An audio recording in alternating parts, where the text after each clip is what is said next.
আসসালামু আলাইকুম প্রিয় শিক্ষার্থীবৃন্দ। অল্প পড়ে স্মার্টলি অনেক ভালো করা সম্ভব এই সাবজেক্টটিতে। মাত্র 3টা অধ্যায় পড়েও কিন্তু আমরা খুব ভালো মতো করে 5টা সৃজনশীল প্রশ্ন উত্তর করতে পারবো। তাহলে আমি কি করতে পারি? সৃজনশীলের জন্য মাত্র 3টা অধ্যায় পড়লেই কিন্তু হবে। এখান থেকে আমি 6টা প্রশ্ন কমন পাবো। এমসিকিউ আমি দিব হচ্ছে মাত্র কত? 100 থেকে হচ্ছে 150। এই এমসিকিউগুলো তোমাকে দিচ্ছি। এবং সংক্ষিপ্ত প্রশ্ন কিভাবে আপনি পড়বেন স্মার্টলি সেটাও লিখে দিচ্ছি। এই সাবজেক্টটায় যদি তুমি খুব ভালো নাম্বার পেতে চাও, আর একটা পদ্ধতি অবলম্বন করতে হবে। এইটার খাতাটা অন্য সাবজেক্টের তুলনায় একটু ভালো করে সাজাইতে হবে। শুধুমাত্র ভালো কাজ, খারাপ কাজ, জাহান্নাম, জান্নাত এগুলো দিয়ে ভরে রাখছো, অনেকগুলো পেজ লিখছো, নাম্বার বেশি পাবে না। টিচার কিন্তু এই সাবজেক্টের প্রতিটা লাইন পড়ে দেখে। তুমি লেখার সময় যত বেশি ইনফরমেশন দিবে তত ভালো। প্রত্যেকটা আয়াত, উৎস, হাদিস নাম্বার সব কিছু উল্লেখ করে দিবা। কত নাম্বার পৃষ্ঠায় আছে যেভাবে আমাদের বইয়ে লেখা আছে ঠিক সেভাবে উল্লেখ করে দিবা। আরবি লেখার প্রয়োজন নেই, বাংলাটাই লিখে দাও, সমস্যা নেই, নাম্বার কিন্তু বেশি পাবে। রাইট? এই জন্য বললাম, বলে এই সাবজেক্টটার উপরে একটু সেন্সিটিভ থাকতে হবে। অনেক ভালো শিক্ষার্থীর রেজাল্ট কিন্তু খারাপ হয়ে যায় এই সাবজেক্টটিতে, মানে সে কাঙ্ক্ষিত নাম্বারটা পায় না। সে অন্য সাবজেক্টগুলো physics, chemistry, biology, math, higher math বা অন্য গ্রুপের শিক্ষার্থীরা অনেক বেশি নাম্বার পাচ্ছে, বাট এই সাবজেক্টের নাম্বার কিন্তু কম পাচ্ছে শুধু এইটার কারণে। ওই যে বানায় লিখে আসে, প্রবণতা এরকম ক্রিয়েট করা হয়েছে না। আমরা স্মার্টলি পড়তে চাই। তো চলো মূল ভিডিও স্টার্ট করি। কোন অধ্যায়টা আমি বেশি গুরুত্ব দিব? 5টা অধ্যায় থেকে 8টা প্রশ্ন হবে, তার মানে ডাবল প্রশ্ন হবে কয়েকটা অধ্যায় থেকে। সেই অধ্যায় কোনগুলো সেটা মার্ক করে রাখা উচিত। সবার আগে উচিত হবে দ্বিতীয় অধ্যায় পড়ে ফেলা, সবচেয়ে বেস্ট। তৃতীয় অধ্যায় কি পড়বো সেটা বলে দিচ্ছি। এরপরে হচ্ছে অধ্যায় 3 এবং অধ্যায় হচ্ছে 4। আমি বলবো এই 3টা অধ্যায় সবচেয়ে বেশি পড়া উচিত। এই 3টা অধ্যায় পড়লেই হয়ে যাবে, এক্সট্রা কিছু পড়তে হবে না। সৃজনশীলের জন্য কি পড়বো সেটা একটু দেখি। প্রথমে আসো অধ্যায় 2।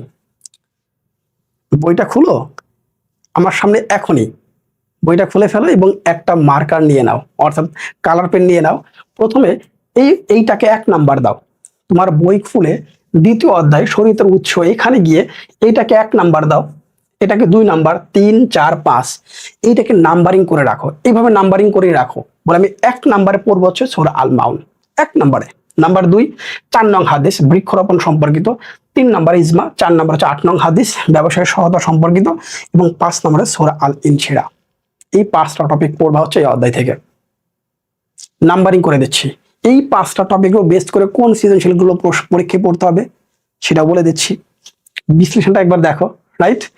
পরের অধ্যায় যদি আমরা যাই, দেখো পরের অধ্যায় হচ্ছে কি? অধ্যায় 3 ইবাদত, সালাত, সাওম এবং জাকাত। এই 3টার উপরে গুরুত্ব বাড়িয়ে দাও।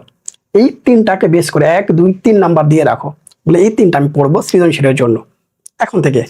আচ্ছা, এরপরে যে অধ্যায়টি আছে 4 নম্বর অধ্যায়, সুদ এবং ঘুষ, ওয়াদা পালন, দেশ প্লাস হচ্ছে তাকওয়া।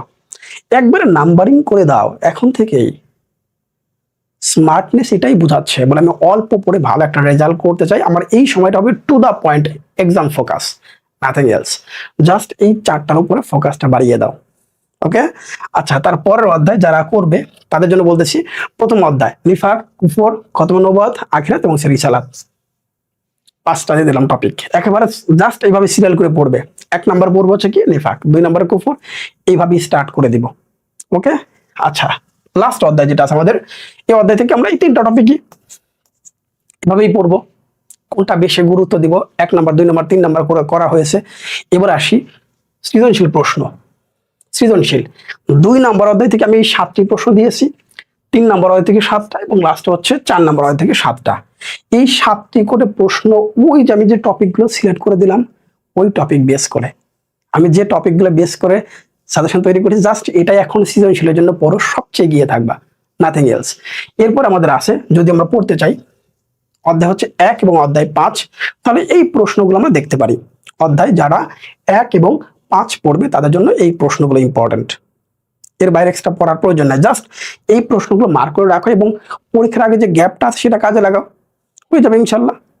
যদি প্ল্যানিং করে যাও তাহলে নাম্বার বেশি পাবে। আমি চেষ্টা করব পরীক্ষার যে গ্যাপটা আছে বা পরীক্ষার আগে যে ভিডিওটা দিব সেই ভিডিওতে কিভাবে লিখলে 10 out of 10 পাওয়া যায় হচ্ছে ইসলাম ও নৈতিক শিক্ষা এই সাবজেক্টে। গতানুগতিকভাবে লিখলে কিন্তু এই সাবজেক্টে তুমি প্লাস পাবে না বা নাম্বার বেশি পাবে না।